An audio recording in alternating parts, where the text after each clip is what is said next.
That's all going, I think. Yeah. Okay. Introduce yourself. Hi, David. My name is Hussein. Um, I'm a local Melbourne street photographer and portrait photographer.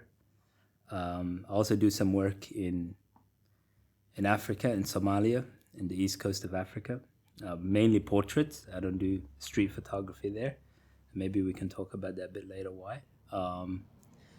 I'm happy to be here and to be You're part. not under duress. No, it's just the light that makes it seem like I'm being. It's. Thank you for having me, and I'm looking forward to this chat. You're welcome. We'll start off with, tell us what street photography is. I mean, to you. Well, street photography is a lot of things, and at the moment, it's also like a particular period of time that we're living in. It's a lot more things than it was historically. Different styles, different ways of doing it. But what is it to me? What I like about street photography and what I think it is it's. I don't even know if I'm happy with the name street photography. Is documentary work. Which is also why I do portraits. It's about documenting people and space over a period of time.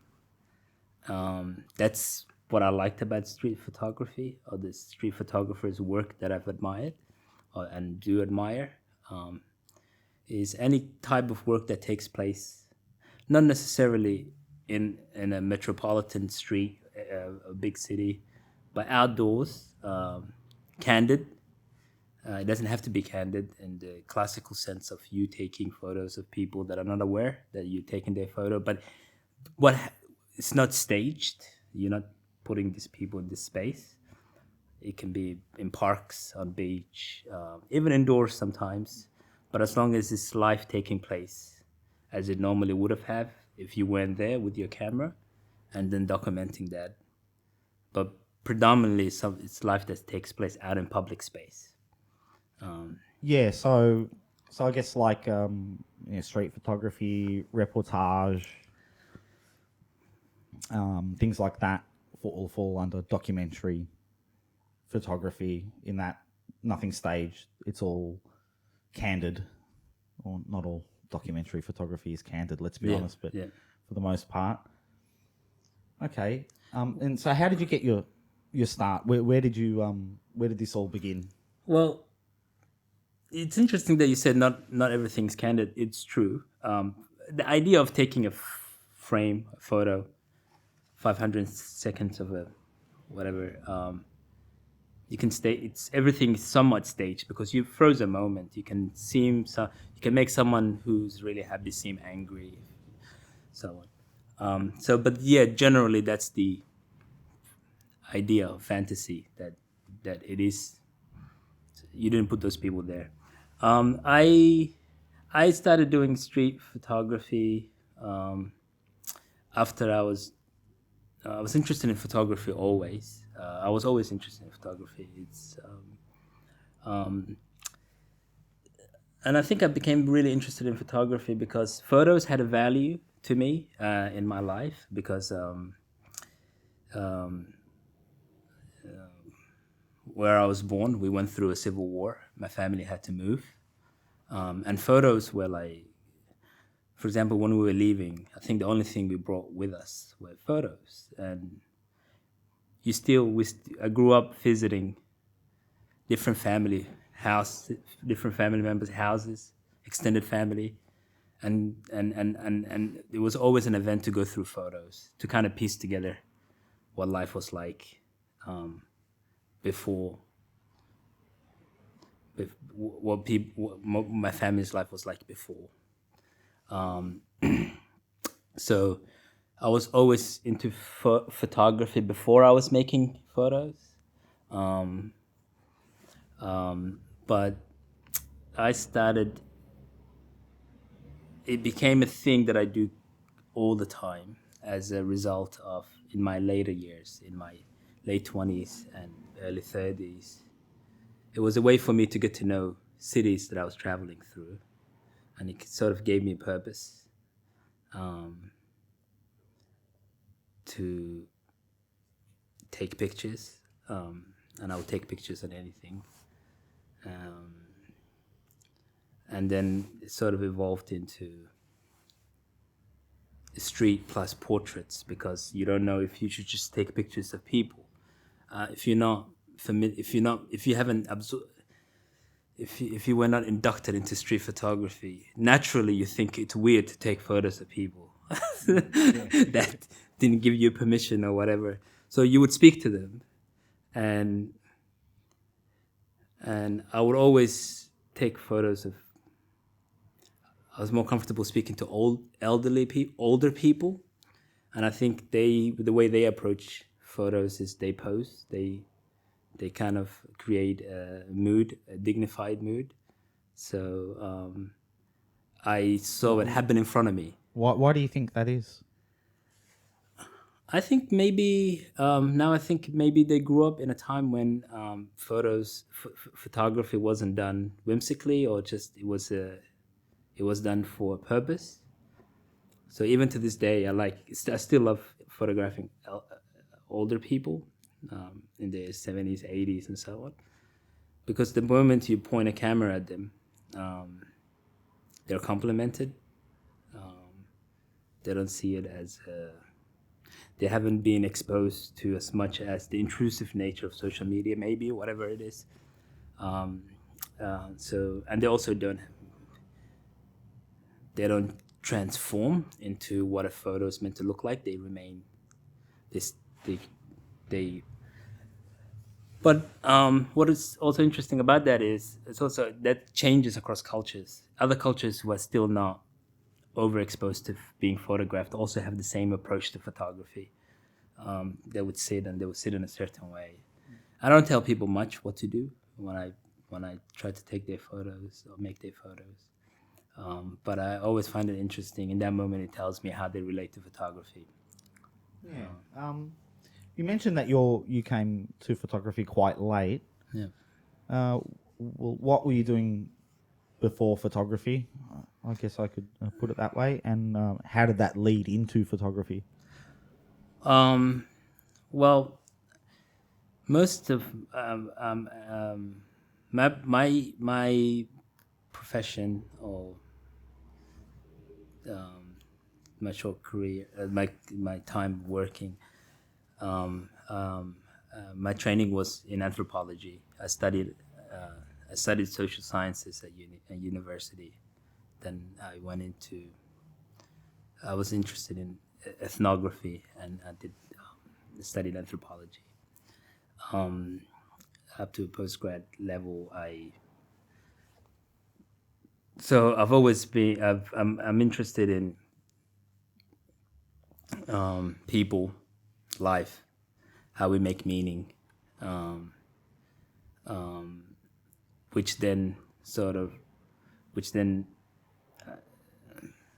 then what I liked about photography sort of made more sense. It amplified or illuminated more of what photography could mean. Even my street photography, it's for me still because ethnography is a sort of a documentation of a period of time of social, what normal people are up to. So that's what I do, and I'm still doing that. But it's also that's what took up most of my early years. It was so like street photography is like an extension of anthropology and ethnography. Ethnography. I struggled with that one. It's like it's yeah. Go on.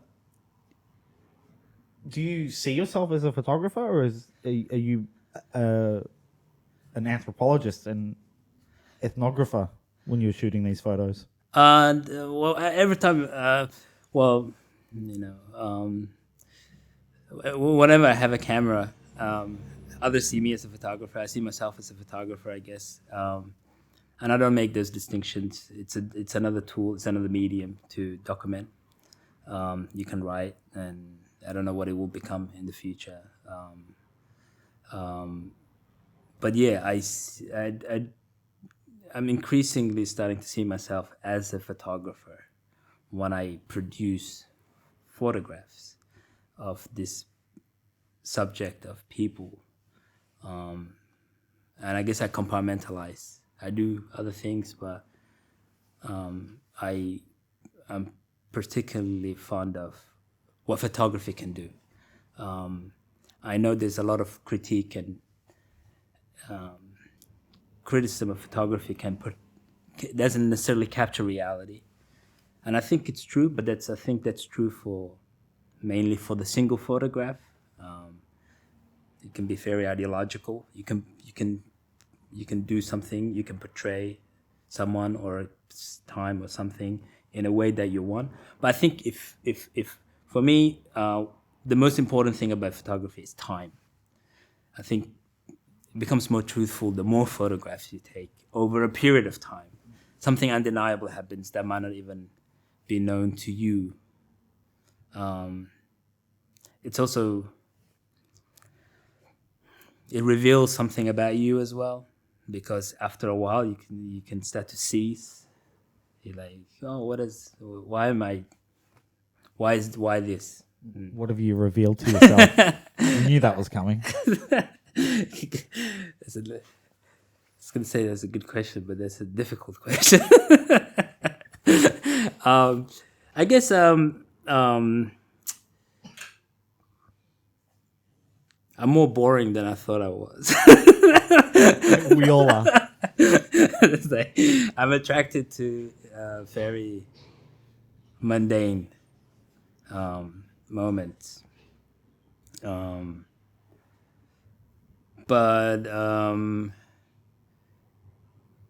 I think maybe another thing that there's hesitance of when to take the photograph and so on, and that when that accumulates, you can amplify why you're hesitant at certain moments, and then why you're not hesitant at other moments, and you take the photo. And I think maybe what was revealed to me. I'm not unhappy with. I like it. It confirmed.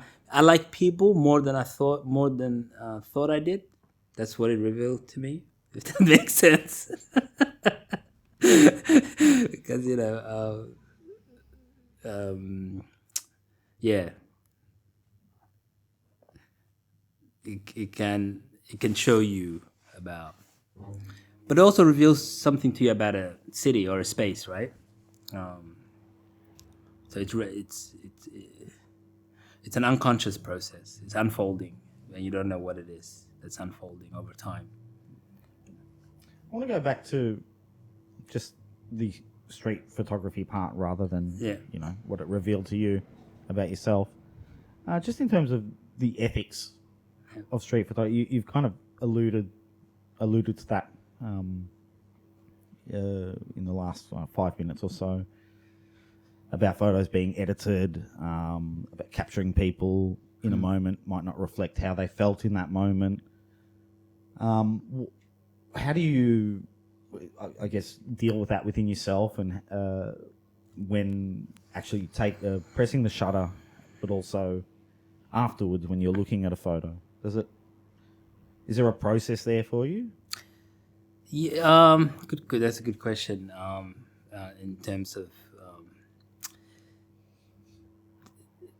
I guess I'm as a photographer itself, I think a lot of photographers, or any process where you are you have a control over something, there are ethical dilemmas, but there are also there's a before and after. It doesn't end with the shutter, because you also accumulate. You can decide what to show or what not to show. There's a curating element to it. So,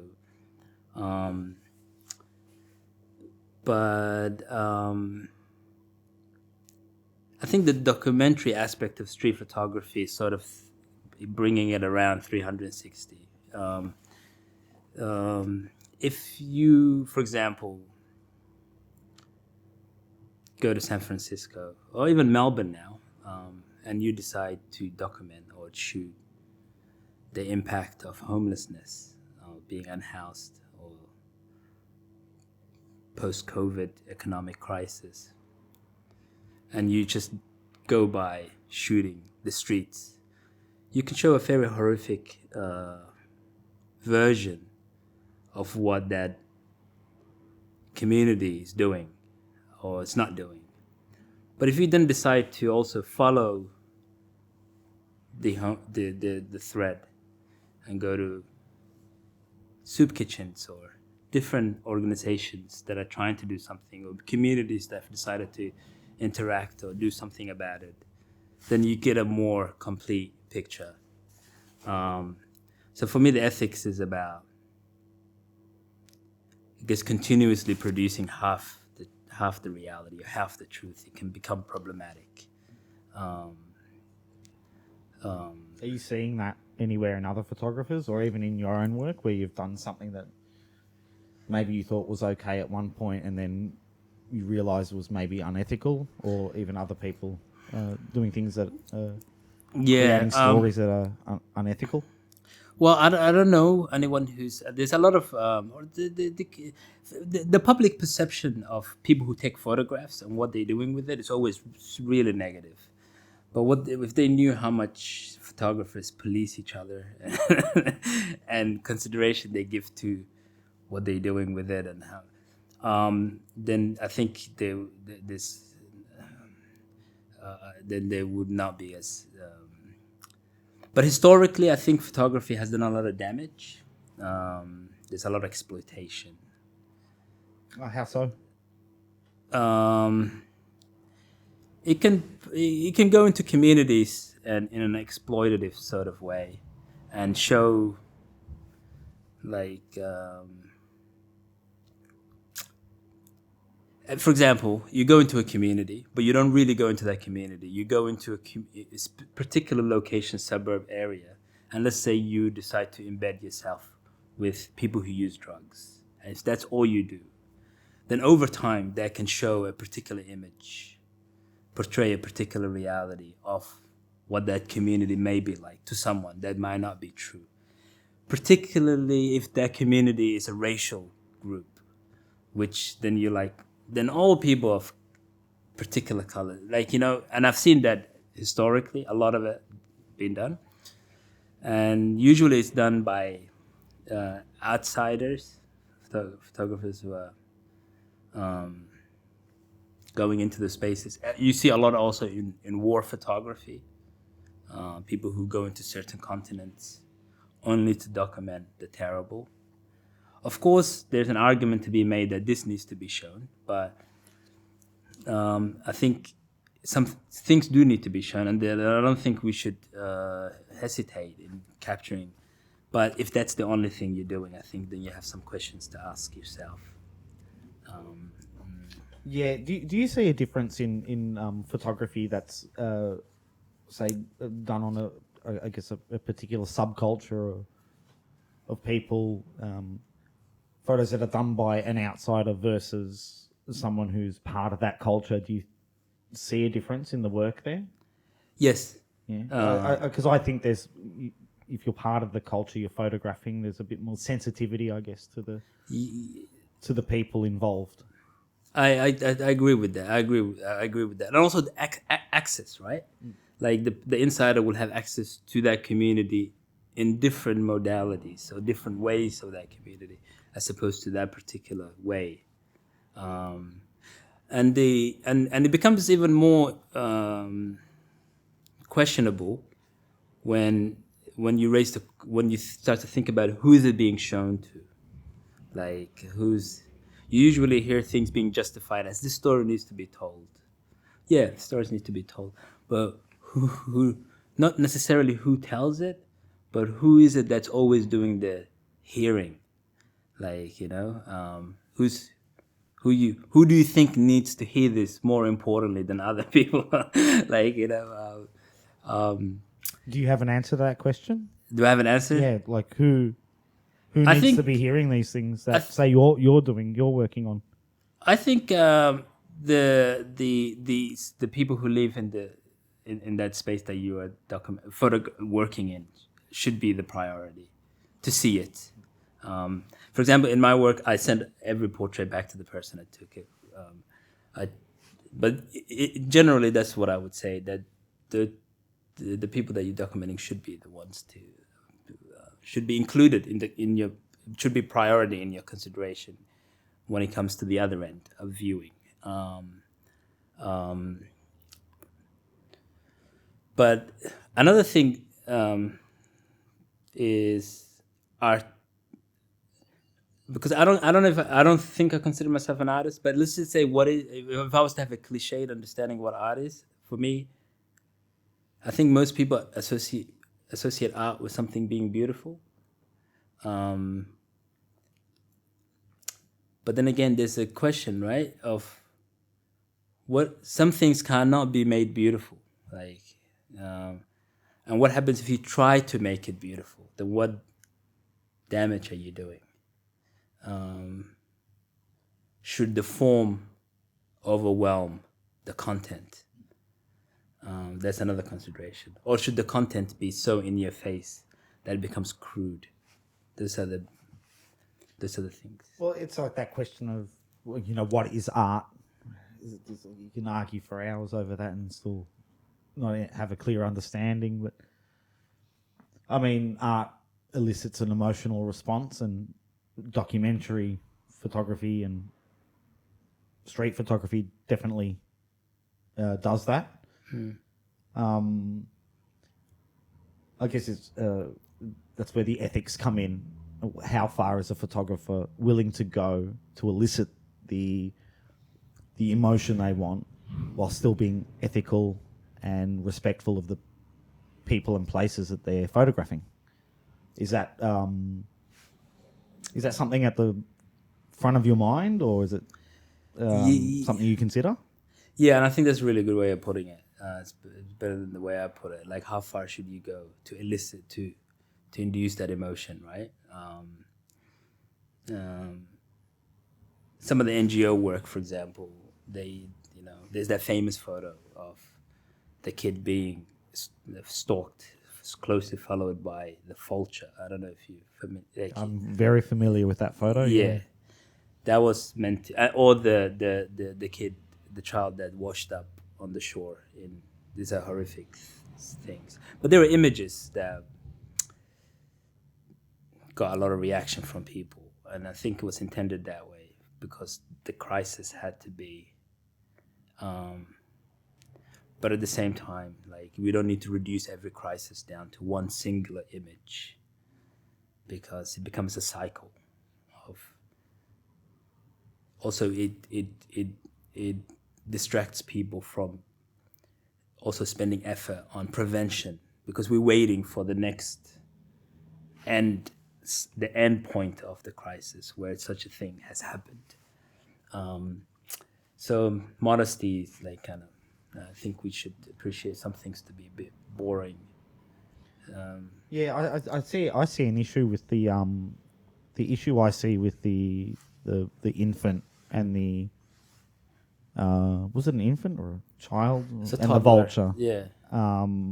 It's a very powerful image, but it's so powerful that it basically stands out before the entire story. So you miss the entire story because you see that image. It elicits that really emotional response, and then you don't actually the whole picture doesn't really sink in. This is just something I've thought of now, mate. No, I think you're spot on. It's a singular image. The reduction to the singular image. It kind of overshadow. Or it can even overwhelm our senses to the point that we stop comprehending. Yeah. We become ideological about it. We react to it. Someone who might actually even raise a question about it might be shut down because the power that image has had on us. For example, another image I can think about is it just came to mind is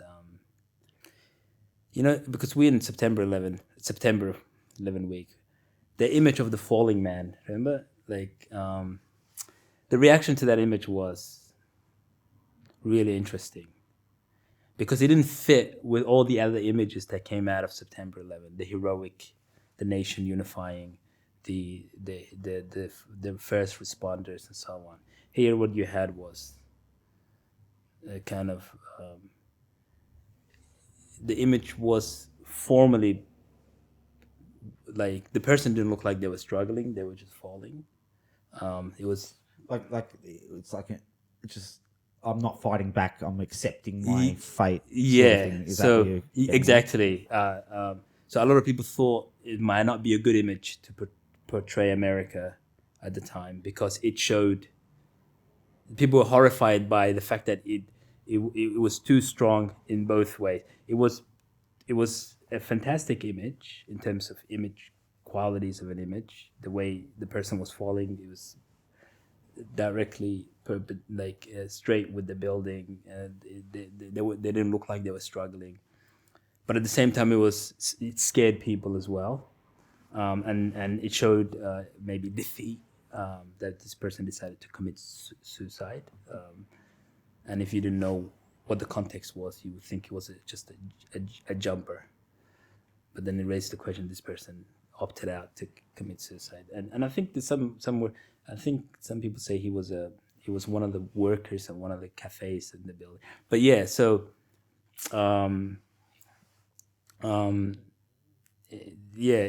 think producing images, you have to be aware of what they can do, right? Because photography has a ideological claim to reality. This is what happened. This is what I saw. This is what but it's not like. It definitely isn't. Yeah. We put a lot of trust in, especially documentary photographers. That this is what really happened, and especially now in the digital age, this hasn't been edited and with things removed and things like that.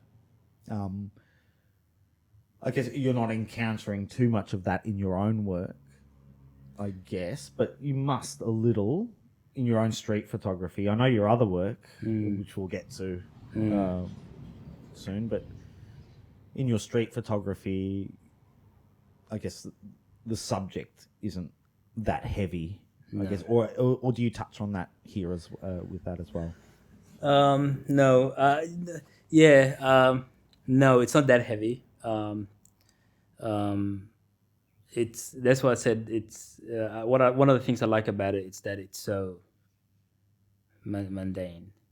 But then and you can produce an image over time. You can have a singular image, but I don't view my street photography as singular images. It's probably boring if you view them one by just on its own, one frame. But I'd like to give a sense of where I am. You don't, and also like I like the limitations it puts you on because I think of art as something that requires deliberation, and you think about it and you redo it and you recompose and you redo it and then you work on it, like whether it's sculpture, whatever, like you have a lot of control over what you're doing. Street photography is just I'm particularly fond of street photography that looks a lot like snapshots because just to show it that I don't maybe I'm just hiding the fact that I'm not good. But I always liked, because of that, going back to the family photos, I like photography that looks like it was just taken, or look like,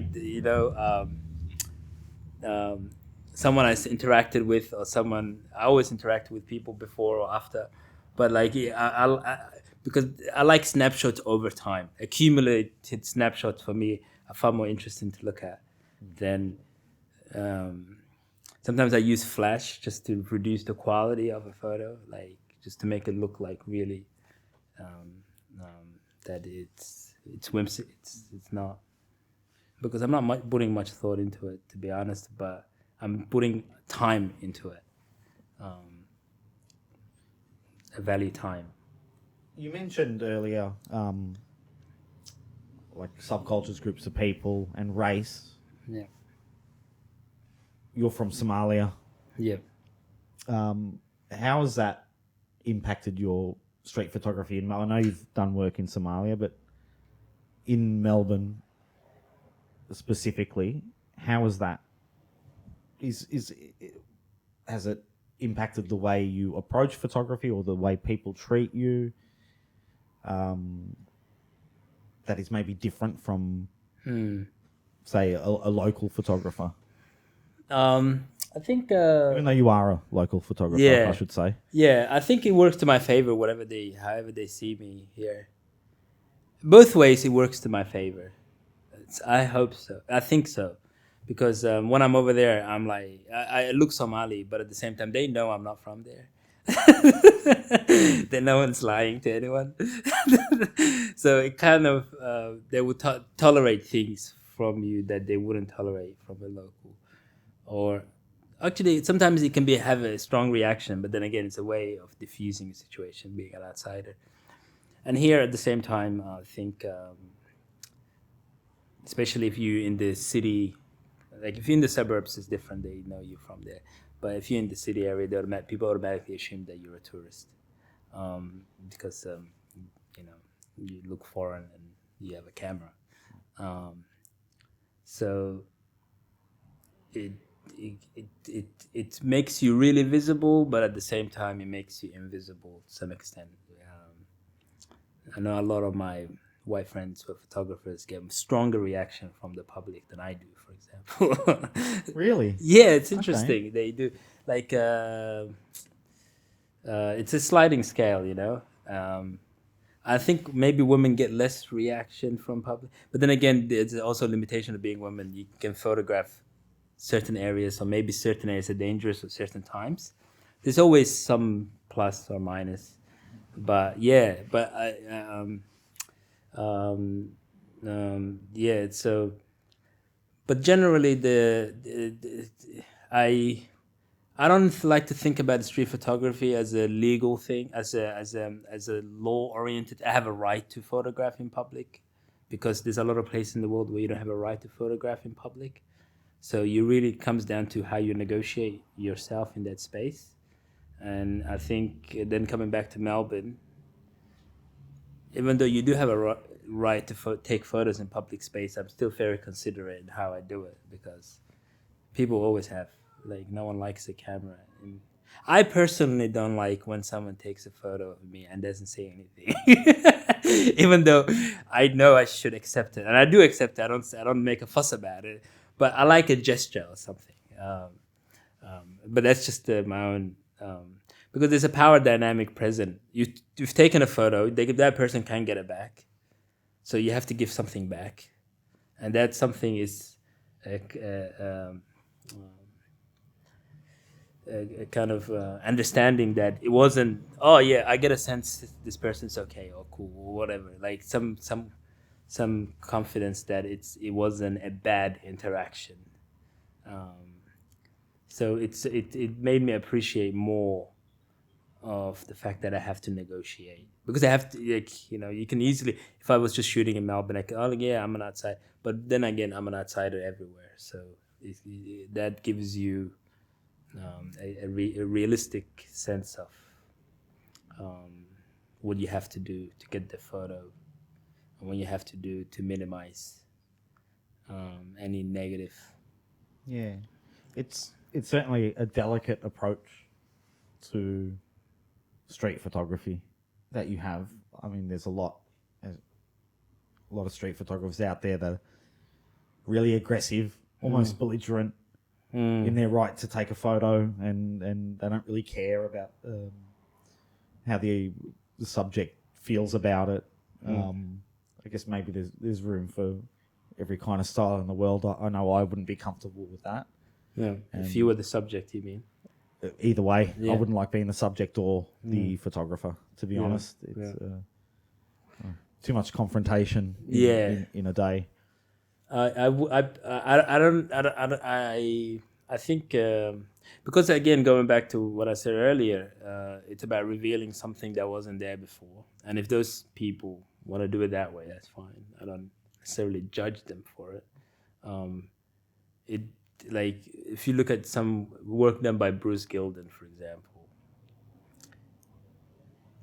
what I find interesting about him is if you look at his Japan work, it seems a bit more negotiated than his hometown work in New York, where he's like really in your face.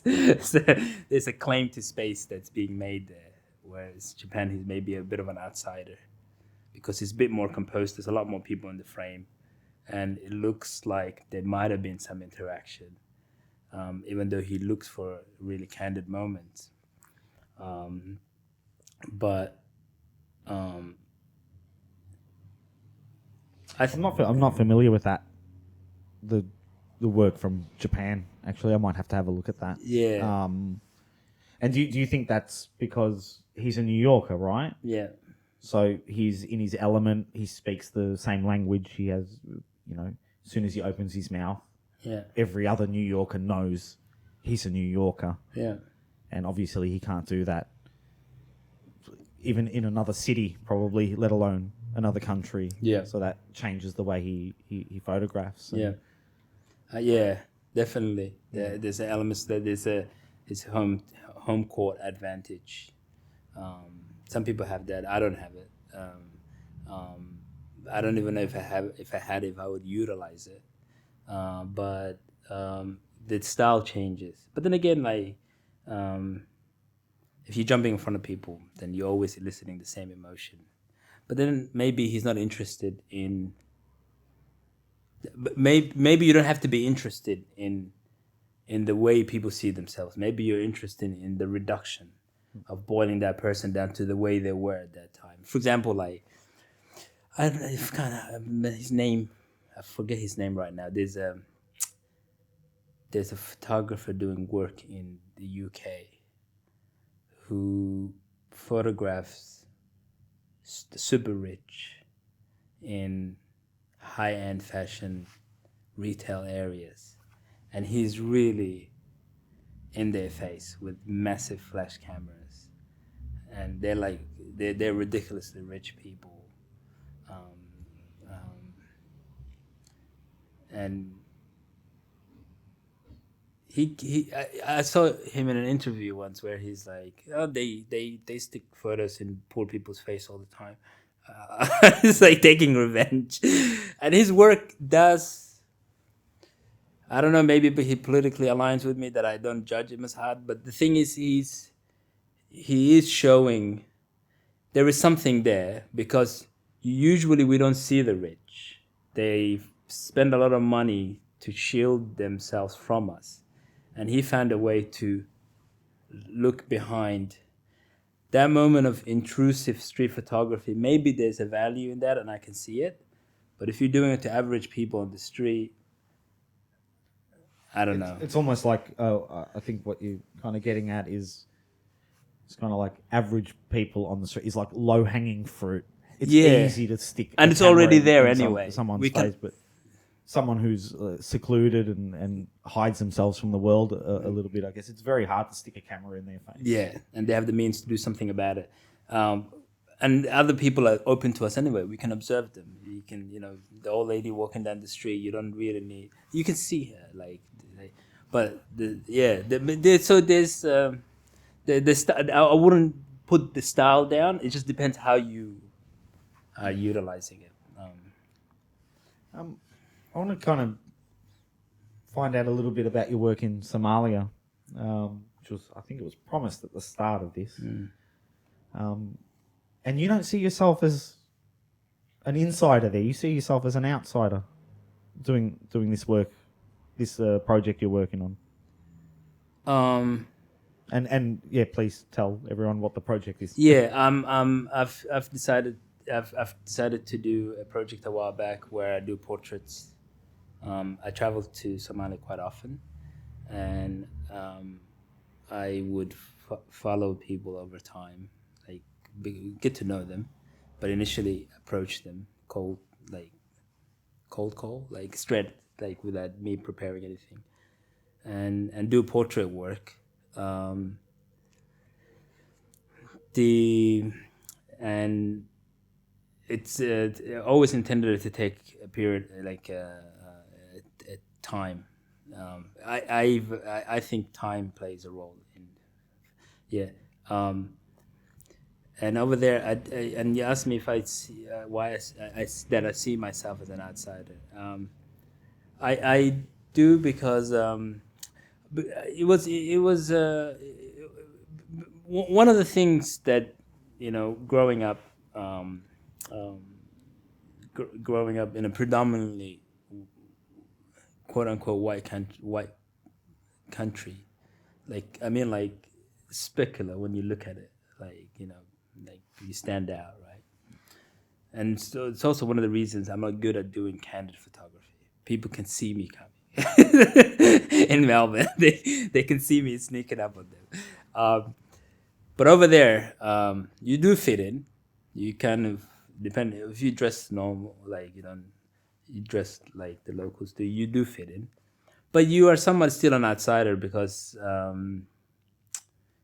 the culture is not there of photographing for the sake of outside the areas where photographs are meant to take place, like family events or portraits that you pay for, like sittings. In Africa, it became a tradition, still like very big, to do a portrait sitting where you pay someone and you sit and with friends or with family, and then, so when they see you with a camera outside a shop, a business, they will look at you as an outsider, whether you view yourself as an insider or not. But then again, I'm also an insider to some extent, where I can communicate, I can speak the language, I can explain it to them. I can explain to them what I'm doing.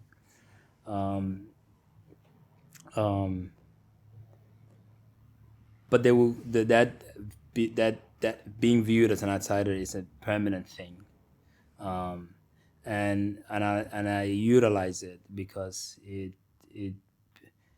it's interesting, because to photograph someone, to be the photographer, is an awkward endeavor. Like there's a lot of uncomfortableness around it, and so they're uncomfortable, I'm uncomfortable, and in that something can happen. Two people can produce an image, not knowing how they were approaching. Am I sitting right? Am I looking good? Am I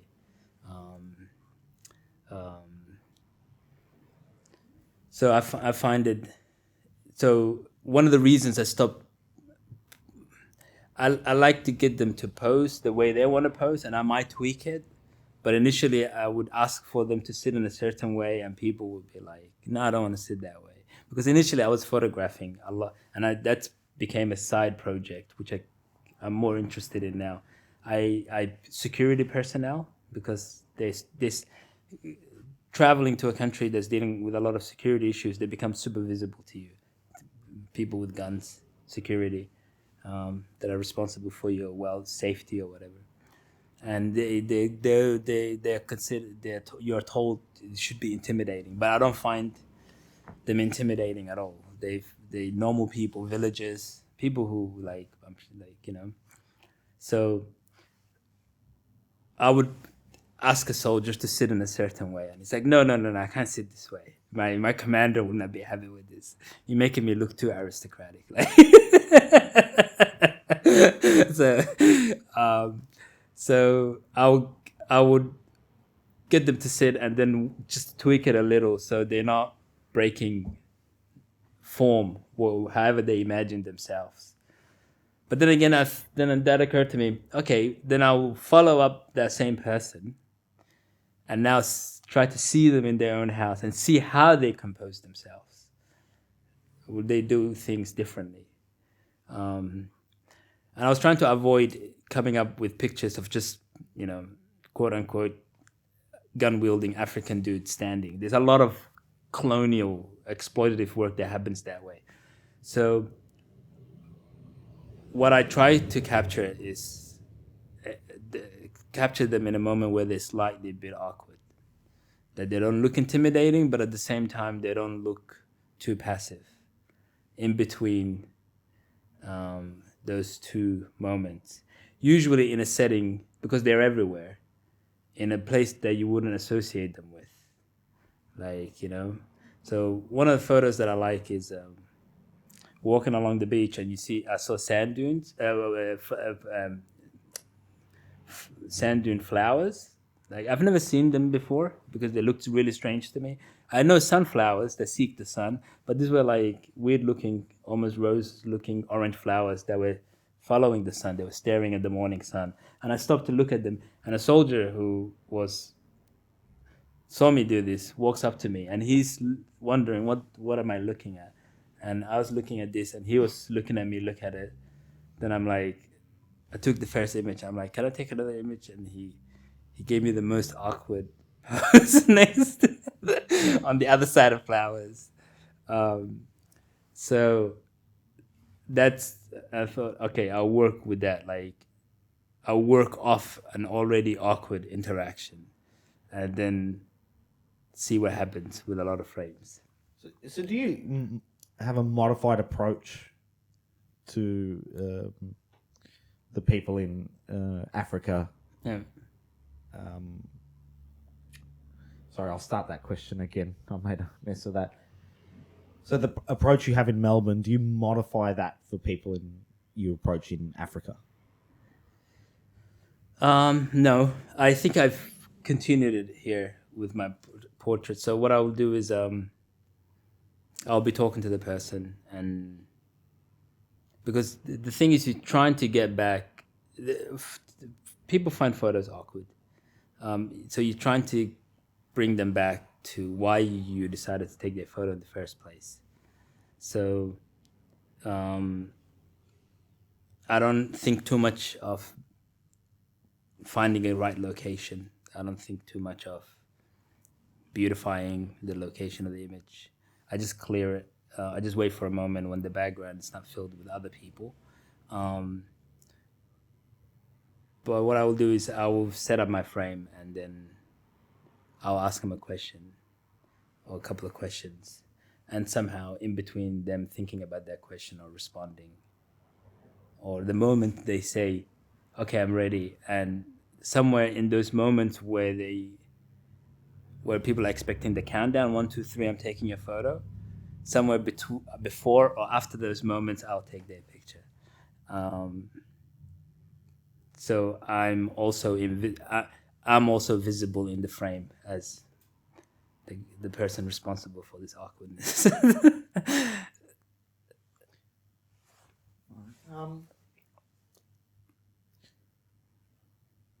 I think I got one more question, maybe two. Definitely one. Is this a style of photography?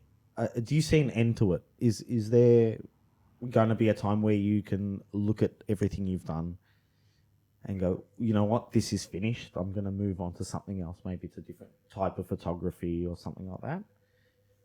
Have you even thought of that at all? Is there an end to it? It's with street photography. I think there will be an end to it, maybe. But with the portrait one, portrait photography in the project in Somalia and so on. No, at the moment I cannot think. I don't know. I don't know what the end looks like.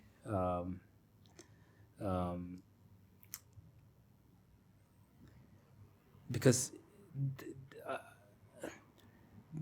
the country that I'm interested and the people that I'm interested photographing at the moment are going through massive transformation, economically, socially, politically, and this is a transformation that started in my lifetime, and I think there's a long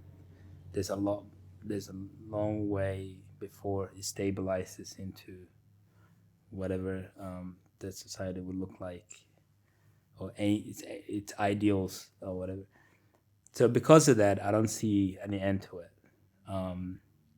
A lot of East African countries are going through massive economic transformation. For example, there's a huge shift of rural population into cities. Cities are growing. It's almost like another industrial revolution. Yeah. Somalia was, for the longest time, inherited a colonial formation of a kind of city that pretends to be a state, a country, just one big city, and just 90% of the population are rural. Then one of the good things that came out of the Civil War was when the government collapsed in the capital, and then people sort of decided to start a new beginning for the country that didn't rely on the old inherited colonial model. A lot of cities emerged around historical small towns. And due to environmental issues and the changing climate around the world, a lot of people are moving away from pastoral farming. And also due to security, the state's capacity to provide security in rural areas is very limited, so people are moving to cities. And I can see that happening for a while. So it's a moment of transformation that, if anything, I think I need to spend more time. To answer your question, no, I don't see an end to it, but the opposite. I think I'm not doing enough. I need to go. I need the resources to to be able to do more. Before I can even think about an end. Well, if anyone has resources for Hussein, you can get in touch with him if you like, and help him work on this project. It's an impossible ask. Now I've been fortunate enough to get the opportunity to keep going. It's unfortunate that I decided to do it on film recently, transformed to film. So No, there's nothing wrong with that. Film. I like film, so I think you're doing the right thing there. Yeah, I think I love film because it brought me back to a continuity. Because all the photos I was looking at growing up were film. So, and it's also really good for the high contrast environment in which I shoot. I don't have to play around with. Well, speaking of that, okay, you got your camera sitting there. Give everyone a quick look at it. What is it? This is just a 35mm film camera. I'm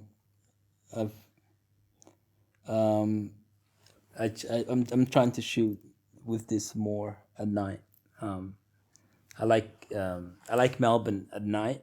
I like the city at night.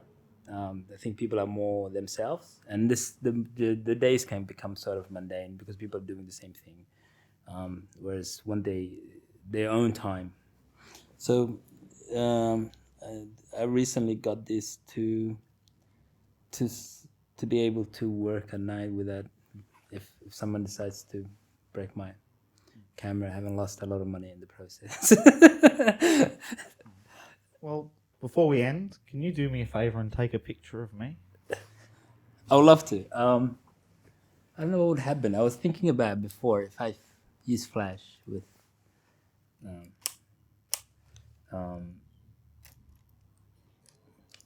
your listeners, do they know about your hat? No. I'm the wizard. Yeah, I'm hiding behind the curtain. Maybe you can show them this image. We'll see how pretty I look. I think I'm going to use flash on this.